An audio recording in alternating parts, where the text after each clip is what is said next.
Okay, the last thing that we want to talk about today, steps to raising self-esteem, has to do with the word love. And this is a tough one. It's a tough one to talk about, and yet it is so key to self-image that it needs to be talked about. First of all, English is a crummy language, by the way. It really is when it comes to expressing yourself. I learned how to speak Spanish. And in Spanish, there are 14 different words for the word love. And so when you love a cow, and you love your mother, and you love your country, you can use 3 different words to express those feelings. In English, we're somewhat stuck with the word love. And when people used to come in, I'd ask them the question, and I would ask you, you don't need to raise your hands, but how many of you really love your parents? And people would raise their hand. And I'd say, how many of you really love your kids?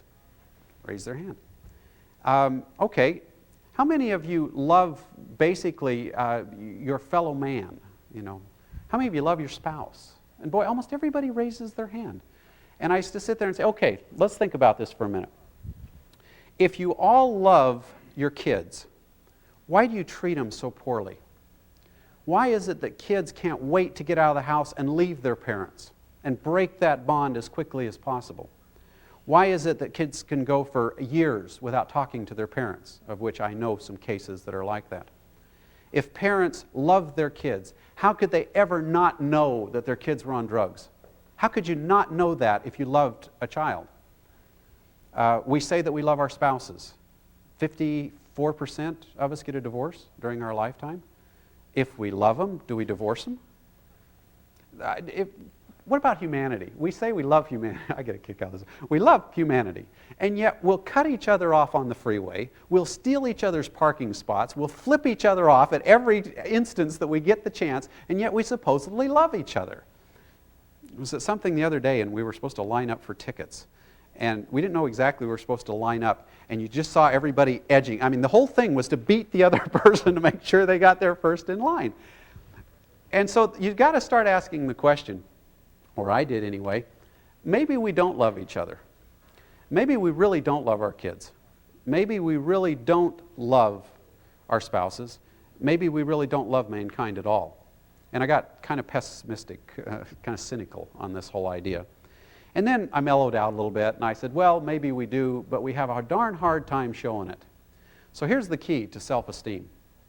Unless there is a certain kind of love that exists, self-esteem goes down. It just keeps clicking down. And I tried to come up with a word to describe that, and I couldn't come up with a word because all I've got is love, and we've misused that. So let me use the term falling in love. Falling in love. Now usually when I say that, falling in love, everybody thinks romantically. But I'm going to ask a question here for a minute. Could you fall in love with your 16-year-old son? Now teenagers are tough, by the way, and I know we'll have some teenagers watching the video. Yeah, they're tough, right? I don't know whether you remember the biblical story of Abraham and Isaac.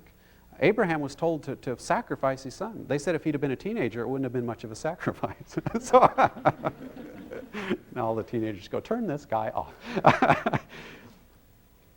Could you fall in love with your 3-year-old? Could you fall in love with your dad? Is that possible? Okay, here's what I need you to do, and please go along with me on this. I'd like everybody to close their eyes for a minute. Some people have been doing this all along. I want everybody to close their eyes. Now, do this with me. And those watching the video, even though I can't see you and whatever, I'd like everybody to close their eyes for just a minute. I would like you to picture someone who you honestly and sincerely love. Now, I hope everybody has one. Now, there's no rules on this. It doesn't have to be a spouse or a boyfriend or girlfriend. This can be a grandparent. It can be a good friend, relative. It doesn't matter. Someone that you honestly and sincerely love. Now, I want you to picture their face. I want you to picture them. Like I say, I hope everybody has one. Okay. Now, I want you to you can open your eyes now. The entire group falls asleep. I want you to think about some of the things you did with that person. See, I have a feeling, I don't know whether I believe in love at first sight. I think there are lust at first sight. There are some other things. But I don't know about love at first sight. I have a feeling that there is a certain formula to falling in love. And the only reason I say this is because I've been teaching some of these techniques for 8 or 9 years. And everybody I ever talked to did almost exactly the same thing to fall in love. And that tells me, remember the old arithmetic theorem or algebra that says if A equals B and B equals C, therefore A equals C? And I don't know whether you remember that or whether you understood it when you got it the first time. What that basically says is if you find something and it keeps equaling something else, at some point you can say that must lead to that. So I have found that there is a formula to falling in love. So let me see if I can get it from you. What I'd like you to do right now is think back to the person that you just pictured. What are some of the things that perhaps you did with that person that you haven't done with anybody else? Or something that you did a lot with that person that perhaps you haven't done with somebody else? Can you think of some things? And I need some participation here. What are some things you did with that person? Communicated a lot. Okay. She says communicated a lot. We talked a lot. What did you talk about? Everything and anything. Had one lady, I don't remember what city it was in, but she was about 95, she had to have been, and I could tell she was picturing, so I mean, what's neat is when you guys have your eyes closed is to watch the faces. That's the fun part, because these smiles appear on everybody's face, and that's how she was. And I asked her, because she said the same thing, we talked. And she says, we used to get on the phone and we talk all night. And I said, what'd you talk about? And she goes, everything and nothing. We just talked. Okay, what else did you do with that person? It was perhaps different than somebody else. Come on, you need some. Anybody think of anything else that you did with that person? Okay, you spent some time with them. How much time did you spend with them? And what kind of time was that? And I'm not going to say quality time because we all hear that so much. But for example, could you fall in love with somebody if you spent 3 minutes a day with them and during that time you were washing dishes and reading the newspaper? And yet when you think about it, that is the time that some children get with their parents during the day. It's about that much, and that's about the emphasis or the focus that happens there. Okay, we spent time together. What did you do? Let me give you a couple of others that I think that you might fit into this category. One of the things that you did is we spent time together. We talked a lot. What did you talk about? Well, I found a couple of things. First of all, you talked about the past. Did you know that you can't fall in love with somebody if you don't know them? Unless you know them, you cannot fall in love with them. How do you ever get to know anything about somebody? They have to tell you. But you parents in the audience, do your kids know anything more about you other than the fact that you walk 6 miles to school in snowstorms every day without shoes? Does anybody know anything more? I get a kick out of it. Even down in Florida, they have that story. That was a tough childhood. I can see it when I grow up. You mean you had to go to school in a car? Or you had to ride a bus? That's what mine said. You mean you had to ride the school bus? They know anything more about you than that. Most of you, I remember one father came to me and said he was having a really tough time with his son, and I asked him that question, does he know you? And he says, oh yeah. I said, you've talked to him a lot? And he says, yeah. And I said, you told him about everything about you? He says, oh yeah, I told him how I got straight A's in high school and how I was star of the football team and how I make a lot of money and all this. I said, that's good. And I guess you told him all the dumb stuff you did too. And he goes, well, no, because I don't want him to know any of that stuff. Does somebody really know you if all they ever saw was the good things you did? What do you become? You become a Superman. Do you ever feel close to a Superman? Do you feel like you can go in and tell your weaknesses to Superman? Of course not. I think one of I would say one of the most touching experiences I've had is when my first son played Little League. And he had a tendency to strike out all the time. No matter what happened, he struck out. And I was the coach, which made this doubly hard. And so one day I took him aside and I says, I'm going to tell you a story, and if you ever tell anybody, I'll kill you. And he goes, what's that? And I says, the first 14 times I ever got up to bat in Little League, I struck out. And he looked at me. See, I'm the coach, and I should know what I'm doing. And I remember he looked at me, he says, really? And I says, really? Now, I took a picture of him batting. We still have this in our scrapbook, and I know why he was striking out. He had his eyes closed, which makes it a little harder to hit the ball. And I said, do you know why I struck out? He says, why? And I says, because I was afraid of the ball. He very honestly thought he was the first kid to have ever played baseball that was afraid of the ball. He really did. Suddenly he realized there was another one. He said, did you really strike out the first 13 times you're up to bat? And I says, yeah, I did. I started to walk off. He goes, what happened the 14th time? I said, I got hit right in the head. Ball hit me in the head. I got down to first base, didn't know what to do because I'd never been there before. To know somebody, you want to identify with them. The only way you can identify with them is if they tell you about themselves and they get to know. What's another way? What did you talk about? We talked about goals.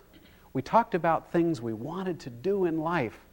If you're 16 years old and you're watching this video, have you ever gone in to your dad and told him what your goals are, what you want to be, or are you afraid he's going to laugh at you? Or he's going to say, like my son, when he said he wanted to be a professional wrestler, I had to be good with that one. And I says, oh, that's interesting, which is good, because a few years ago he wanted to be a dinosaur. So, I mean, he has made progress in that area. It's hard to share goals if you don't feel good about the person. Now, let me turn that, you parents. Have you ever sat down with your 10-year-old son and told him your goals? Where you're heading? Where you want to go? How about your fears? How about the things you're afraid of in life? Now, you better be careful, because they might see you as a real human being.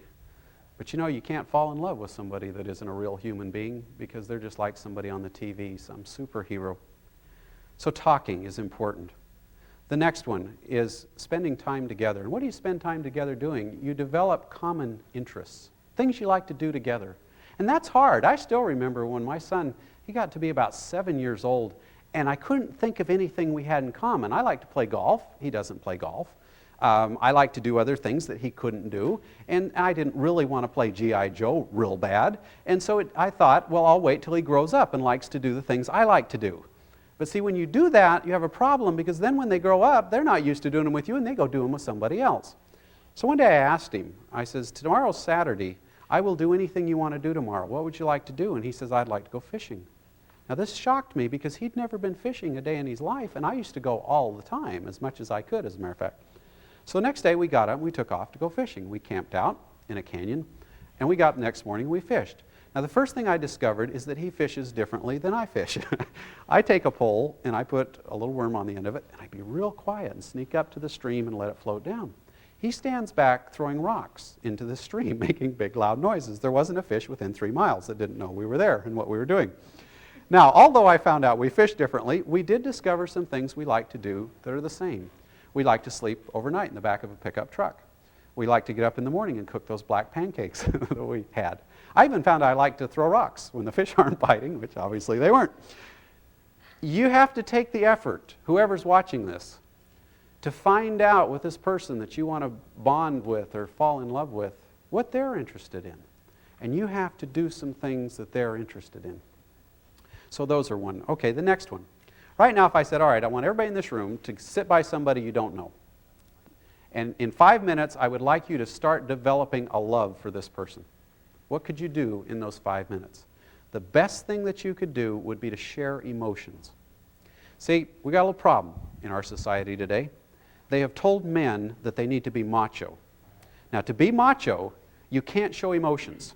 Maybe anger. That's the one emotion that seems to be okay for macho. But you can't cry, for heaven's sakes. And you can't show warmth and tenderness. And you certainly can't show fear and be macho. So I've basically got to build a great big wall. I used to have a little saying that said, people are lonely because they build walls instead of bridges. We build up these big walls. And how about the new woman?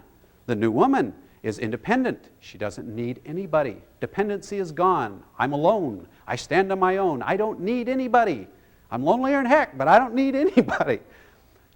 So we have this problem that we've been told by the world that it's dumb to share emotions, and yet sharing emotions is the only way you can fall in love with somebody.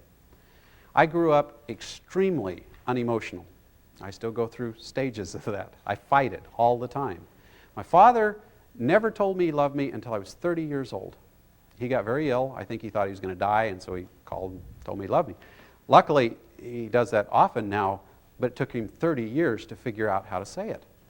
I inherited that wonderful quality. Now, for some of you in the room, saying I love you just rolls off your tongue like it's the simplest thing in the world. For some of us in the room, the words might as well be Greek and be 29 letters long, because they won't come out of our mouth. Even after I give these classes, I can't get them to come out of my mouth. I think it, I feel it, but I can't say it. So we grow up with this emotional thing that we can't express fear. We can't express a little bit of vulnerability. We can't say when we're scared. We can't cry. I only cried in one movie until I was 30 years old. One movie. It came when I was 7. I went and saw a movie called Old Yeller. In that movie, I got down on the floor among the gumdrops and cried. I think if they'd have taken a vote in the theater, I would have voted, just shoot the kid, all right? Just plow him, leave the dog alone. Oh, I mean, what's a little foam around the mouth? You ever seen how close you get to somebody when you sit in a movie and cry together? I mean, it breaks down some boundaries really quick. So sharing emotions. What makes you happy? What makes you sad? Last two items to falling in love. First one is touching. Do you think that touching is important when it comes to falling in love? Notice couples falling in love seem to touch a lot. What about kids? Think kids like to be touched? I think my favorite, I love going out to malls and watching little kids, little girls especially. They've got a very unique way of touching yet maintaining their independence. And that is all they want is one of your fingers. You notice that? They don't want to be held, and they don't want to have one of those straps attached to them. And they don't want a big hand, they just want a finger. That's it. And then they can touch and yet still be independent. And you watch them, they walk along, they do this. Now I figured out something. It doesn't even have to be your finger. It can be anybody's finger for that matter. I was walking through the mall one day. A little girl comes up and she thinks I'm her dad, which I'm not. And she grabs hold of my finger and she's going along skipping and singing. And all of a sudden she looks up at me, about has a heart attack. Her mother's right behind me making sure I'm not a pervert or something. I still remember, this is probably a memory that won't go away for a long time. I used to travel a lot, still do.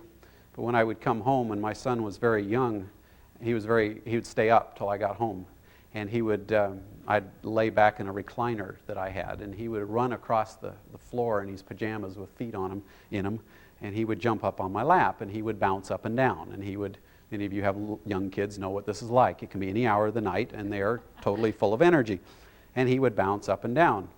And I remember one night sitting there when that was happening, and I looked over, and my older son, and he would have been about 7 or 8 at that time, was standing there watching. And I could read his mind. He was saying, am I too old for that? I'd really like to run across and jump on my lap, but I think I got too big for that somewhere along the line. So you have to start asking the question, you parents, and some of you that are a little younger, when do you get too old to hug your dad? When do you get too old to have your mom kiss you? Now you moms will figure it out real quick with your sons, because your sons will start ducking and holding out their hand. Okay, they'll go something like this. Well, now they do go through changes. We all did, and you've got to be aware of those changes and understand them. One of the biggest changes will happen for you mothers, and that is the day your son gets too old to have you come in the bathroom when they're naked. And you will find that out very quickly, all right? Because the door will slam, 18 locks will go all the way down. I still to this day remember the first time I ever did that to my mother. I shut the door and locked it. And she stood out and she goes, "What, did you grow something since last time I was in there?" My mother still barges in. I don't know. All I know is that I went through life being a tree, which means that any time anybody tried to hug me, I tense up and whatever, and yet I wanted it so badly.